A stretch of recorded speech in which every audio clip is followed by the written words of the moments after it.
ఖరీఫ్ ప్రారంభమైంది. చాలా మంది రైతులు దీర్ఘకాలిక వరి రకాలను పోసుకున్నారు. ఆలస్యమైన ప్రాంతాల్లో మధ్యకాలిక రకాలను ఎంచుకుని సాగు చేయడం మంచిది. ప్రస్తుతం ప్రాచుర్యంలో అనేక మధ్యకాలిక దొడ్డుగింజ, సన్నగింజ వరి రకాలు ఉన్నాయి. ప్రాంతాలకు అనుగుణంగా వాటి గుణగణాలను పరిశీలించి సాగుకు ఎంచుకోవచ్చు. ఖరీఫ్ కు అనువైన మధ్యకాలిక దొడ్డుగింజ, సన్నగింజ వరి రకాలు, వాటి గుణగణాలను రైతులకు తెలియజేస్తున్నారు వరంగల్ ప్రాంతీయ వ్యవసాయ పరిశోధనా స్థానం శాస్త్రవేత్త సతీష్ చంద్ర.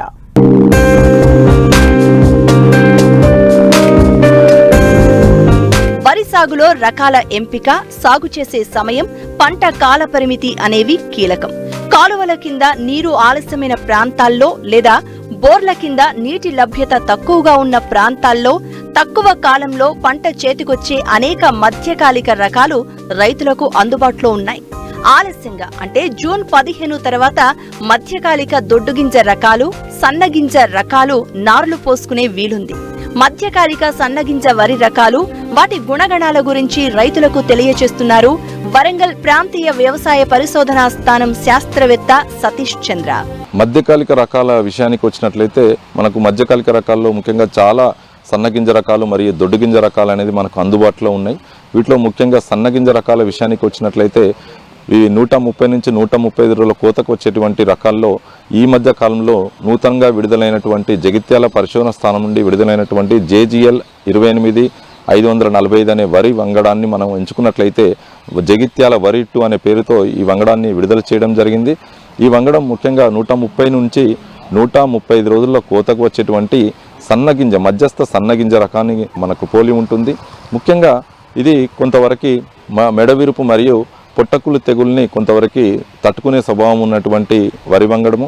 దీంట్లో అధిక బియ్యం శాతం, అంటే మనము ఒక క్వింటాలు వడ్లను పట్టించినప్పుడు మనకు ఎక్కువగా 63 నుంచి 64% మేర బియ్యం వచ్చేటువంటి అవకాశం ఉన్నటువంటి రకం.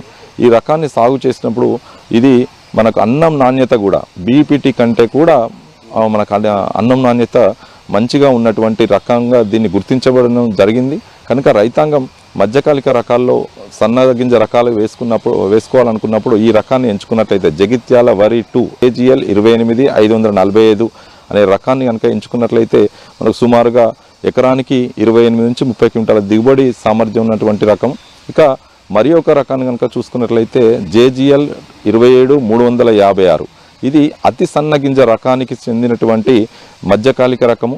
ఈ రకం కూడా మనకు జై శ్రీరామ్ వలె అతి సన్నగింజ రకం, అంటే మార్కెట్లో ఎక్కువగా మనకు డిమాండ్ ఉన్నటువంటి మనకు రైస్ మిల్లర్స్ కూడా ఎక్కువగా సోనా మసూరి కావచ్చు, తెలంగాణ సోనాలో కూడా ఆ రకాన్ని పోలి ఉండడం వల్ల, అతి సన్నగింజ రకానికి చెంది ఉండడం వల్ల దీనికి మార్కెట్లో అత్యధికంగా డిమాండ్ ఉండడం వల్ల రైతాంగం ఈ రకాన్ని కూడా ఎంచుకున్నట్లయితే, మధ్యకాలిక రకాల్లో కనుక ఎంచుకున్నట్లయితే ఈ వానాకాలంలో మనం ఆశించిన దిగుబడులు సాధించడానికి అవకాశం ఉంటుంది.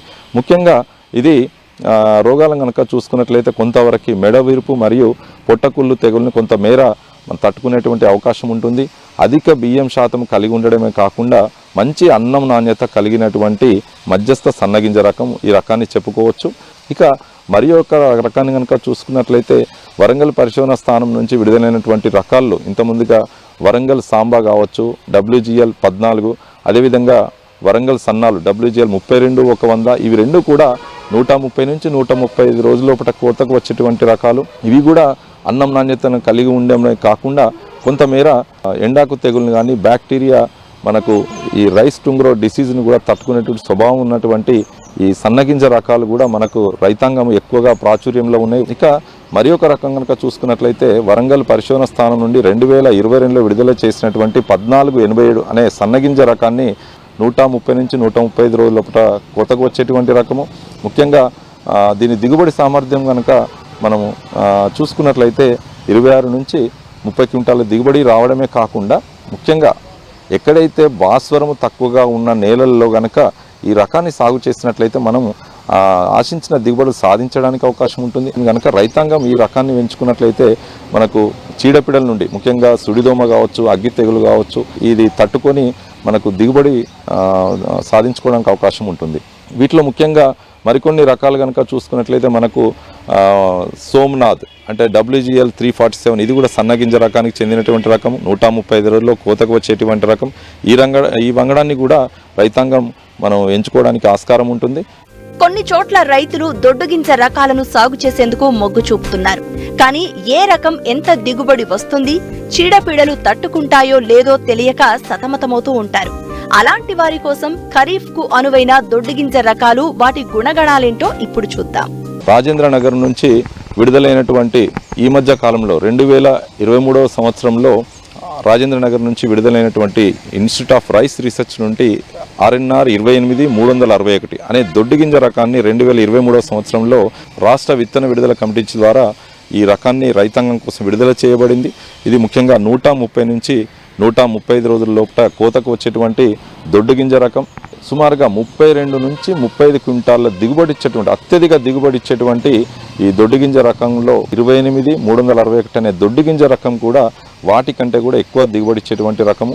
RNR 28361 రకాన్ని కనుక చూసుకున్నట్లయితే కొంతమేర సుడిదమ మరియు చౌడును కూడా తట్టుకునేటువంటి స్వభావం ఉన్నటువంటి రకం కనుక రైతాంగం ఈ దొడ్డుగింజ రకాన్ని ఎంచుకున్నట్లయితే కొంత దిగుబడులు పెంచుకోవడానికి అవకాశం ఉంటుంది. ఇక మరి కొన్ని రకాలు కూడా ఈ మధ్యకాలిక రకాల విషయానికి వచ్చినట్లయితే మనకు చాలా రకాలు మనం డెవలప్ చేయడం జరిగింది.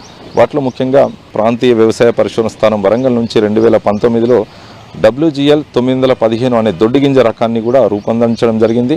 ఈ రకం కూడా ముఖ్యంగా అధిక దిగుబడిని ఇవ్వడమే కాకుండా సుమారుగా 30 నుంచి 32 క్వింటాల దిగుబడి సామర్థ్యం ఉన్నటువంటి రకము ఈ రకాన్ని చెప్పుకోవచ్చు. ముఖ్యంగా వానాకాలంలోనే మనం ఈ రకాన్ని సాగు చేసినట్లయితే దీనికి ఉన్నటువంటి ప్రత్యేక లక్షణాలు కనుక చూసుకున్నట్లయితే కాండం అనేది మనకు దృఢంగా ఉండడం, గట్టిగా ఉండడం వల్ల ఇది ఎత్తు పెరిగినా కూడా చేను మీద పడిపోకుండా ఉంటుంది. రైతాంగము ఈ వరి రకాన్ని వేయడానికి ఎక్కువగా ఆసక్తి చూపుతున్నారు. ఎందుకంటే ఇందులో దీని యొక్క గొలుసు మనం పరిశీలించినట్లయితే సుమారుగా 20 నుంచి 30 సెంటీమీటర్ల గొలుసు ఉండడమే కాకుండా ఒక గొలుసుకి సుమారుగా 280 నుంచి 300 గింజలు మరియు గింజ బరువు కూడా అంటే తూకం కూడా మనకు ఎక్కువగా రావడానికి అవకాశం ఉంటుంది. ఈ దొడ్డు గింజ రకము 1000 గింజల బరువు వచ్చేసి సుమారుగా 30 నుంచి 32 గ్రాముల వరకు కూడా ఉండే అవకాశం ఉంటుంది. కనుక రైతాంగం ఈ రకాన్ని ఎంచుకోవాలని ఆసక్తి చూపుతున్నారు. అంటే WGL 915 అనే దొడ్డు గింజ వంగడాన్ని మనం సాధారణ పద్ధతిలోనే కాకుండా ఆరుతడి పద్ధతిలో కానీ, డ్రమ్ సీడర్ పద్ధతిలో కానీ, నేరుగా విత్తేటువంటి వరి పద్ధతిలో కానీ ఈ రకాన్ని కనుక సాగు చేసుకున్నట్లయితే మనకు సాధారణ పద్ధతి కంటే కూడా ఎక్కువగా దీంట్లో మనకు 50 నుంచి 55 బస్తాల మేర వరకు కూడా ఈ మనకు దిగుబడి సాధించడానికి అవకాశం ఉంటుంది.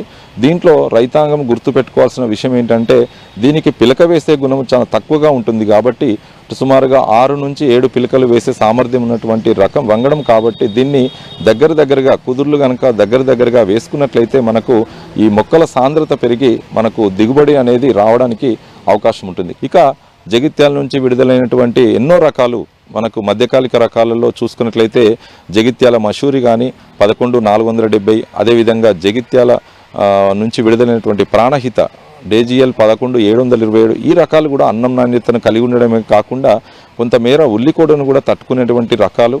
కనుక రైతాంగము మధ్యకాలిక రకాల్లో చెప్పినటువంటి చీడపీడలను తట్టుకునేటువంటి రకాలు, అదేవిధంగా మన నేలకు అనుకూలమైనటువంటి రకాలను కనుక ఎంచుకున్నట్లయితే మనం ఆశించినటువంటి దిగుబడులు పొందడానికి అవకాశం ఉంటుంది.